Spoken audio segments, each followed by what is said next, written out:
हे थोडं पुढे करा ना. गौरव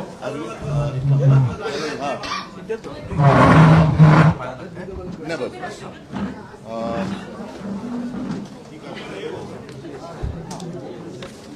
थोडं पाठी करा. ठीक आहे, सुरुवात. आज तुम्हाला जरा घाई गडबडीत बोलवलं.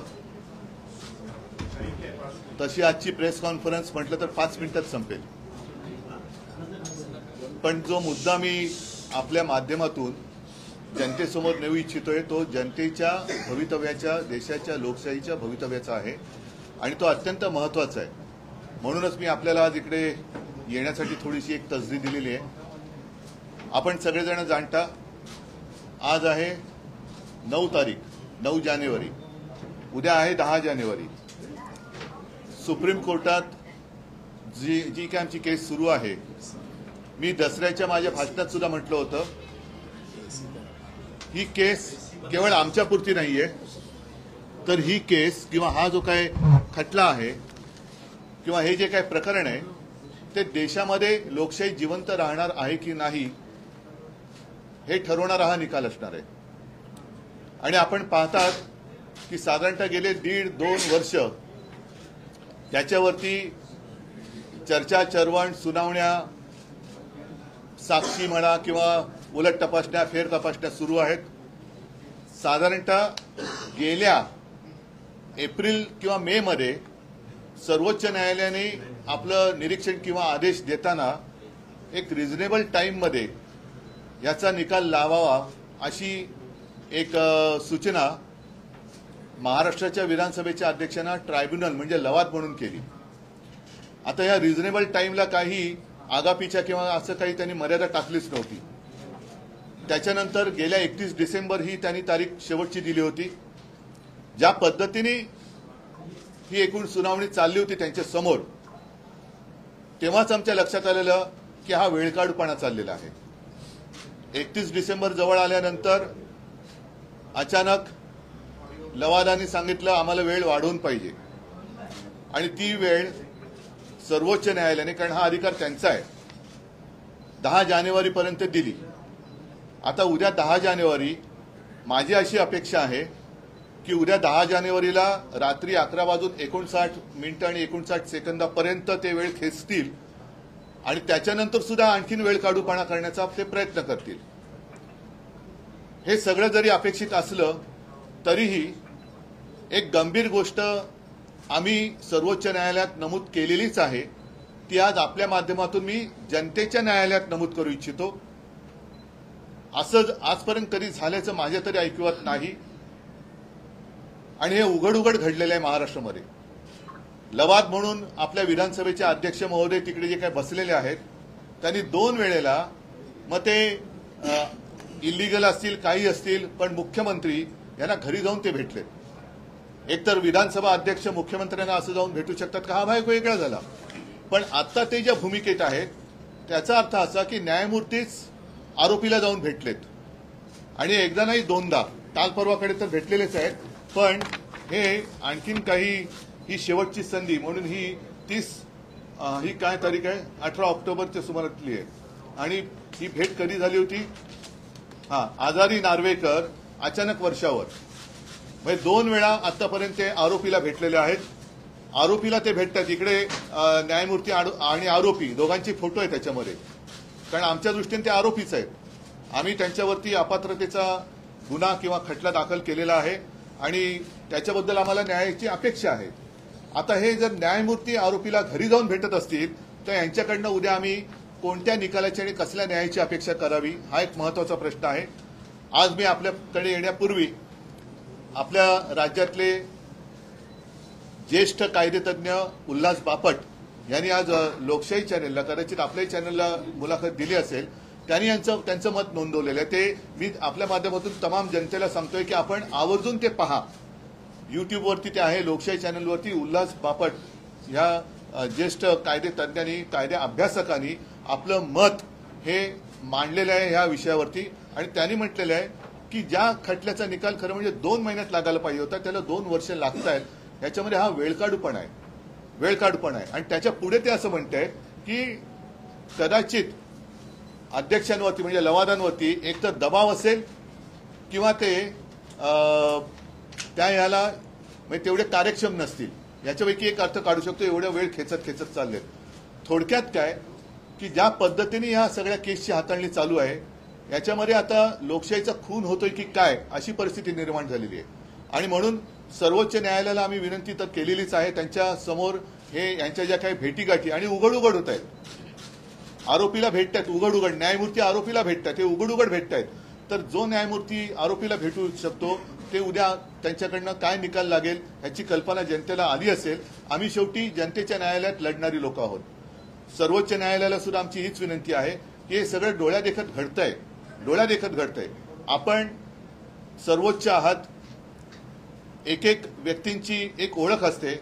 आज सुद्धा न्यायमूर्ती म्हटल्यानंतर रामशास्त्री प्रभुणे यांचं नाव येतं। महाराष्ट्रातनं रामशास्त्री प्रभुणे ते सुद्धा असेच होते, कणखर होते, सत्ताधाऱ्यांपुढे झुकले नव्हते आणि त्यावेळेला मला असं वाटतं राज्यसभा वगैरे हा प्रकार नसेल म्हणून त्यांनी कोणत्याही दबावाला बळी न पडता न्याय धर्माला जागून तो न्यायनिवाडा केला होता।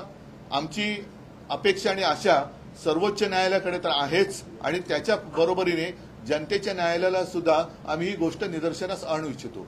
खरं म्हणजे हा निकाल आणि ही केस सर्वोच्च न्यायालयाने काय निर्देश दिले होते अनिल, मला वाटतं आपण सांगा, म्हणजे जनतेला कळू द्या की उद्या जर का काही वेडावाकडा अपेक्षित निकाल हा जर का दिला तर याच्यामध्ये खरं काय आणि खोटं काय हे जनतेला सुद्धा ठरवता आलं पाहिजे। म्हणून मी तुम्हाला सांगतो, जरा तुम्ही त्याच्याबद्दल नीट विस्ताराने सांगा।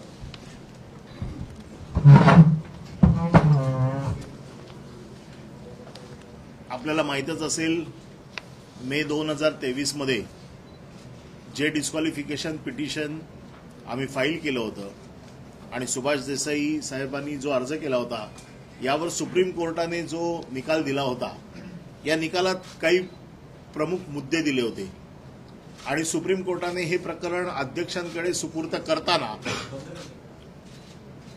या सगळ्या ऑब्झर्वेशनची एक चौकट घातली होती आणि ह्या चौकटीच्या आतमध्ये हा निकाल सुप्रीम कोर्टाला अपेक्षित होता आणि हे चौकटी घालताना जे मुद्दे सुप्रीम कोर्टाने त्या पिटिशनला, कारण हे पिटिशन 7 ते 8 महिने चाललं आणि प्रत्येक गोष्टीवर तिकडे सविस्तर चर्चा झाली, तिकडे सविस्तर युक्तिवाद झाला आणि सगळ्या युक्तिवादानंतर सुप्रीम कोर्टाने जे मुद्दे अधोरेखित केले होते केवळ त्याच मुद्द्यावरती लवादाने फक्त विचार करून निर्णय देणं अपेक्षित आहे आणि म्हणून हे मुद्दे पुन्हा एकदा आपल्या समोर सांगतो।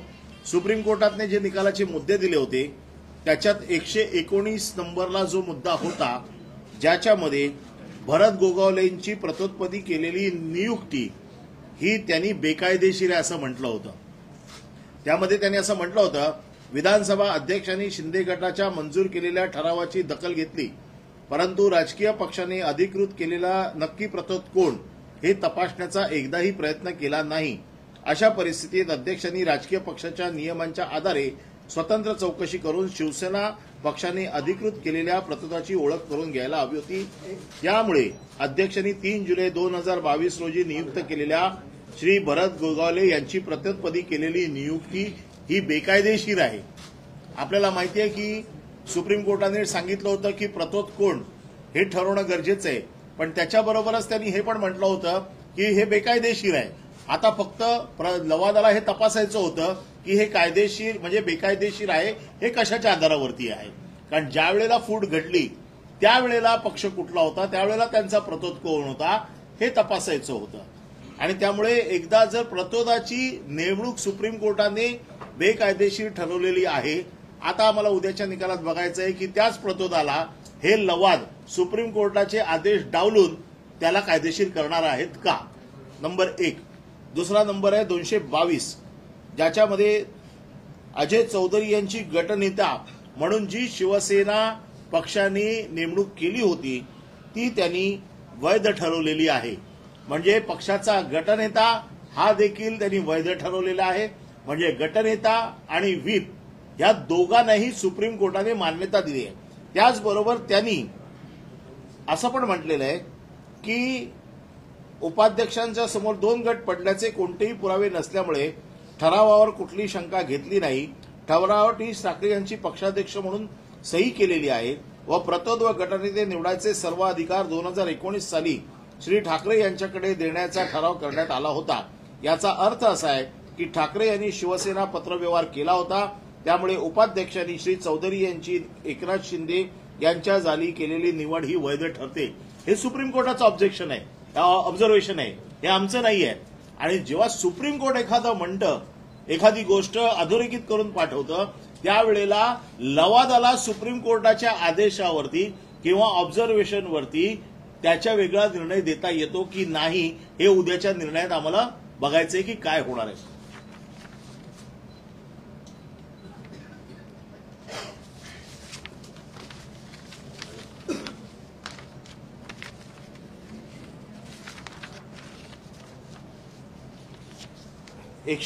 नंबर 22 जून 2022 रोजी केलेला ठराव हा विधिमंडळ पक्षातील एका गटाकडून करण्यात आला होता व अध्यक्षांनी कोणतीही शहानिशा न करता राजकीय पक्षाच्या इच्छेविरोधात परिशिष्ट 10च्या अगदी विरोधात होता.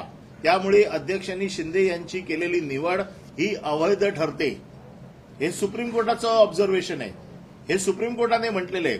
आणि सुप्रीम कोर्टाने हे म्हणताना पूर्ण युक्तिवाद ऐकलाय दोन्ही पक्षांचा, आमचा देखील विरोधी पक्षाचा देखील. आणि शेड्यूल 10 मध्ये हे बसत नाही हे सुप्रीम कोर्टाने अतिशय स्पष्टपणे सांगितलेलं आहे. त्याचबरोबर पक्ष निवडणूक आयोगाने पक्ष कुठला ठरवायचा याच्या बाबतीत देखील स्पष्ट सूचना दिल्या होत्या. त्यामध्ये त्यांनी असं म्हटलं होतं की आयोगाने संघटनेतील बहुमत, घटना व इतर चाचण्यांचा देखील आधार घ्यायला हवा आहे. म्हणजे याचा अर्थ सुप्रीम कोर्टाने निवडणूक आयोगाला देखील सांगितलेलं आहे की पक्ष कोणाचा हे ठरवणं त्यांना या ज्या काही त्याचे जे काही मेजर्स आहेत ते सगळे तपासून घेतले पाहिजेत. हे न करता ह्या सगळ्या गोष्टी घडलेल्या आहेत. उद्याच्या निकालामध्ये आम्हाला अपेक्षित आहे किंवा सुप्रीम कोर्टाच्या बाबतीतला जो निर्णय जनतेसमोर आलेला आहे, सगळ्या जनतेला अपेक्षित आहे की त्याप्रमाणे सुप्रीम कोर्टाने दिलेल्या गाईडलाईनच्या प्रमाणे हा निर्णय व्हावा. आणि म्हणून शेड्यूल 10 ज्याच्या आधारावरती 21A 21B याच्या खाली ज्या पिटिशन्स होत्या, या दोन्ही पिटिशन्समध्ये 10व्या अनुसूचीचं उल्लंघन झालेलं आहे. आणि म्हणून आमची अशी अपेक्षा आहे, किंबहुना महाराष्ट्रातील जनतेची अशी अपेक्षा आहे की सुप्रीम कोर्टाने दिलेल्या गाईडलाईन प्रमाणे हा निर्णय व्हावा. परंतु काल साहेबांनी जसं सांगितलं, 2दा मुख्यमंत्र्यांच्या भेटीला अध्यक्ष जातात. अध्यक्ष कधी मुख्यमंत्र्यांच्या भेटीला जात नाही. अध्यक्षांना जर बोलवायचं असेल तर ते मुख्यमंत्र्याला बोलवतात. त्यांचं स्वतःचं जरी कुठलंही काम असेल, कदाचित असं सांगितलं जातंय की माझ्या मतदारसंघातली कामं बंद आडाव होत नाही, त्याच्यासाठी अधिकाऱ्यांना बोलवावं लागतं. मुख्यमंत्र्यांच्या कार्यक्रम सूचीमध्ये एक कार्यक्रम लिहिला जातो की आज यांच्या मतदारसंघातील बैठकींचा आढावा आहे. अशी कुठलीही नोट किंवा अशी कुठलीही सूची किंवा अशी कुठलीही त्याचा कार्यक्रमाचा तपशील काल जाहीर झाला नाही. या दोन्ही बैठका गुप्त झालेल्या आहेत. त्याच्यामुळे आता जसं साहेबांनी सांगितलं की आरोपीच, कारण हे आरोपी आहेत, 16 नंबरमध्ये यांचा नंबर 1 आहे. 16 जणांच्या विरोधात जे आम्ही पिटिशन केलं त्याच्यात यांचा नंबर 1 आहे. त्याच्यामुळे त्याच्यातलेच आरोपी ज्या वेळेला भेटायला जातात तर त्यावेळेला या सगळ्या गोष्टींवरती प्रश्नचिन्ह उभं राहते. साहेबांनी जसं सांगितलं की महाराष्ट्राच्या जनतेला हे तर मी पूर्णपणे सविस्तर सगळे मुद्दे सांगितले नाहीत, परंतु जे मुद्दे उद्याच्या निकालात अपेक्षित आहेत, जे सुप्रीम कोर्टाच्या गाईडलाईन प्रमाणे तेवढ्या मुद्द्यांचा फक्त आम्ही उहापोह केलेला आहे. आणि आमची अशी अपेक्षा आहे की सुप्रीम कोर्टाच्या गाईडलाईन प्रमाणे उद्याचा निर्णय होईल. या दोघांच्या भेटीसंदर्भात आक्षेप घेत आपण सुप्रीम कोर्टात देखील एक ऍफिडेव्हिट दाखल केलं. आम्ही काल सुप्रीम कोर्टात एक ऍफिडेव्हिट दाखल केलेला आहे, कारण सुप्रीम कोर्टाच्या निदर्शनास आणणं हे गरजेचं होतं. आणि म्हणून काल आम्ही ऍफिडेव्हिट फाईल केलंय की अशा प्रकारे न्यायाधीश ज्या वेळेला, कारण ते न्यायाधीशाच्या भूमिकेत आहेत, न्यायाधीश आरोपीला भेटायला जाणं, न्यायाधीश आणि आरोपीची मिलीभगत आहे का अशा प्रकारची मिलीभगत असेल तर हा कोणाचा वैयक्तिक खटला नाहीये. हा देशात पुढे लोकशाही जिवंत राहणार आहे की नाही, का हे दोघंही मिळून लोकशाहीचा खून करणार आहेत, ते उद्याच्या निर्णयावरनं जाहीर होईल. राहुल गांधी का 2 बार, एक मिनिट सॉरी, मैंने बीच में टोका. अनिल जी आपको जो आगे म्हणून हा जो विषय होता हा फार गंभीर होता. म्हणून काल आम्ही याच्या बाबतीमध्ये ताबडतोब सुप्रीम कोर्टाच्या निदर्शनाला हे आणून दिलेलं आहे. आता या बाबतीत सुप्रीम कोर्ट आपला निर्णय घेईल की सुप्रीम कोर्टाला देखील याची गंभीर दखल घ्यावी लागेल की अशा प्रकारे आरोपी आणखी न्यायाधीश हे जर भेटत असतील, आजपर्यंत असं कधी झालेलं नाहीये आणि याच्यावरती सुप्रीम कोर्टाकडनं आमच्या अपेक्षा आहेत की सुप्रीम कोर्ट हे प्रकरण फार गंभीरपणे घेईल. दो बार राहुल नार्वेकर मुख्यमंत्री से मिले हैं, आपको लग रहा है आपका जो फैसला संभव पूछिए. राहुल नार्वेकर 2 बार मुख्यमंत्री से मिलकर उच्च बैठक बताई जा रही है, कल फैसला संभवतः आ सकता है. आप किस तरह से देखते हैं, क्या उम्मीद कर रहे हैं? हमें आशंका है क्योंकि सिर्फ स्पीकर और मुख्यमंत्री ऐसी ये मीटिंग नहीं थी, और वैसे भी अगर मीटिंग करनी हो तो कभी, मैं भी मुख्यमंत्री था, कभी स्पीकर उठकर मुख्यमंत्री के यहाँ नहीं जाते, वो मुख्यमंत्री जी को बुला लेता है. लेकिन अब ये दोनों जो है सिर्फ मुख्यमंत्री और स्पीकर नहीं है. स्पीकर जो है वो ट्राइब्यूनल है और मुख्यमंत्री का आरोपी है. तो क्या एक जज जिनके ऊपर आरोप है उनको मिल सकता है क्या? तो यही एक आशंका आती है कि क्या इन दोनों की मिलीभगत तो नहीं है, और सिर्फ मिलीभगत कोई व्यक्तिगत रूप में ये केस नहीं है. देश में प्रजातंत्र रहने वाला है या नहीं है, या दोनों मिलकर प्रजातंत्र की हत्या करने की साजिश कुछ कर रहे हैं, कोशिश कर रहे हैं, ऐसे अर्थ भी निकाला जा सकता है. और इसलिए जैसे मैंने कहा कि आज और कल ही हमने सुप्रीम कोर्ट के सामने एक एफिडेविट दिया है, और जिसमें दो बार वो मिले, एक बार नहीं 2 बार मिले हैं. वो उसमें हमने लिखा है कि आप भी उसमें देखो, और मैं आपके माध्यम से जो जनता की अदालत है, क्योंकि जनता सर्वश्रेष्ठ होती है और उसी लिए हम लड़ रहे हैं. जनता का अधिकार अगर कोई छीनता है तो हम तो वो बर्दाश्त नहीं करेंगे, और जनता की अदालत में हम आपके माध्यम से जाना चाहते हैं कि ये देखो क्या हो रहा है, और इसका नतीजा जैसे एक पिछले 2 साल से एक केस चलती आई है, कोई आवश्यकता नहीं थी. ये तो सीधी केस है, और कुछ जो घटना तज्ञ है वो बार बार अपनी राय इस बारे में रख रहे हैं. और आज भी जो एक हमारे महाराष्ट्र के ज्येष्ठ कायदे तज्ञ है उल्लास बापट, उनकी एक रिएक्शन मैंने देखी लोकशाही चैनल पर, शायद आपके चैनल पर भी वो आई होगी. तो मैं पूरी जनता को एक रिक्वेस्ट करता हूँ, आप वो देखिए उनकी राय क्या है. और इतना समय इसमें बर्बाद हो गया है. ये तो इलीगल गवर्नमेंट है, जो सुप्रीम कोर्ट ने भी कहा है. तो इलीगल गवर्नमेंट के हाथों में 2 साल तक महाराष्ट्र का भवितव्य रखना, ये बहुत ही खतरनाक बात है. और कल क्या होगा या कल क्या हो सकता है, तो ये 2 बार जो मिले हैं, ये मिलीभगत भी हो सकती है. प्रजातंत्र की हत्या करने की साजिश शायद हो गई होगी. एक बार शिंदे की तरफ से कहा गया है कि बहुमत उनके पास है, फैसला नहीं, वो ठीक है, वो तो अदालत में हुआ है. अदालत ने अपना जो भी एक ऑब्जर्वेशन है वो पूरा उसमें लिख कर ट्राइब्यूनल के पास भेज दिया है. और जैसे अनिल जी ने अभी बताया, चाहे तो वो हिंदी में दोहरा सकते हैं, तो उस फ्रेमवर्क में ट्राइब्यूनल ने काम करना चाहिए था. लेकिन जिस ढंग से उन्होंने एक समय की बर्बादी, और शायद कल और एक ऐसा कुछ कर सकते कि और समय निकले, तब तक ये चुनाव हो जाएगा. हमें कोई आपत्ति नहीं. हम तो जनता के सामने हैं, जनता के बीच में हैं, और जनता तो जो न्याय देगी वो तो देख रही है. लेकिन क्या हम खुलेआम हमारे नजर के सामने प्रजातंत्र की हत्या होने जा रही है, उसको स्वीकार कर सकते हैं क्या? उद्धवजी विरोधी नेत्यांच्या आमदार अपात्रता प्रकरणी निकाल यायला अवघे 24 तास उरले असताना तुमच्या पक्षाचे आमदार रवींद्र वायकर यांच्या घरी नाही, त्याच्यावरती एक मिनिट, त्याच्यावरती मी राजन विचारे यांच्या घरी धाड आहे. तुम्ही काही संबंध पाहता का? मी याच्यावरती जास्त बोलणार नाही, पण एकच आहे की राम मंदिराचं निर्माण होतंय. शेवटी जुलमी अत्याचार करणाऱ्यांचा अंत हा केलाच पाहिजे, ही शिकवण देणाऱ्या रामाचं मंदिर उभं राहते. त्याच्यामुळे या जुलमी अत्याचारी राजवटीचा शेवट जनता करेलच. त्याच्याबद्दल मी नंतर बोलेन, आणि म्हणून तर आपण त्याला प्रभू श्रीराम किंवा भगवान कृष्ण मानतो. तर त्याच्यावरती मी नंतर बोलेन, आता त्याच्यात मी जात नाही. पण या जुलुमशहांचा निपात जनता करेल. 3 शक्यता आहेत. एक आपले आमदार अपात्र होतील, एक एकनाथ शिंदेची अपात्र होतील. जे न्याय असेल, न्यायाने जे व्हायचं असेल ते होऊ द्या, आमची काही हरकत नाही. तिसरी शक्यता अशी आहे की अध्यक्ष हा सर्व निकाल सर्वोच्च न्यायालयाकडे पाठवू शकतात, कारण जर आपले आमदार अपात्र केले तर आपल्याला सहानुभूती बघा, अशी देखील एक चर्चा आहे. नाही, मी सहानुभूतीवरती राजकारण करणार नाहीये, मी न्यायावरती राजकारण करणार आहे. न्यायावरती आहे, कारण ही लढाई माझी लढाई नाहीये, जनतेची लढाई आहे, जनतेच्या भवितव्याची आहे. आणि लोकशाहीचा खून हे दोघं मिळून करतायत का हे उद्या आपल्याला कळेल. आणि कदाचित हीच शक्यता आहे की आणखीन वेळ काढूपणा, कारण त्यांना खेचायचं त्यांनी खेचलं.